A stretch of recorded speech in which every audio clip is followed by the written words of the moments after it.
L-aħwa George u Alfred De Giorgio li jinsabu akkużati bl-eżekuzzjoni tal-qtil tal-ġurnalista Daphne Caruana Galizia talbu laqa urġenti mal-Europol sabiex jiżvelaw l-informazzjoni kollha li qed jgħidu li għandhom.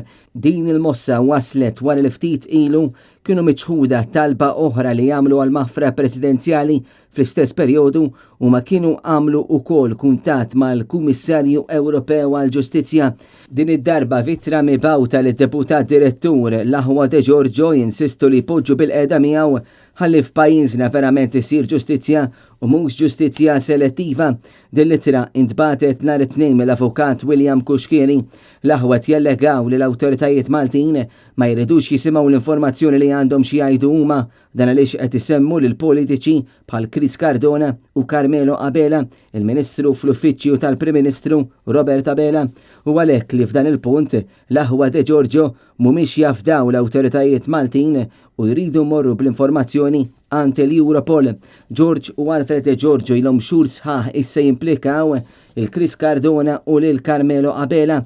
Cardona qed jissemma bħala l-persuna li allegatament kellu x'jaqsam fl-assassinju ta' Caruana Galizia fil-waqt li Carmelo Abela dejjem skont l-aħwa De Giorgio huwa mdaħħal f'reati maġġuri serji fosthom l-attentat hold-up fuq l-HSBC.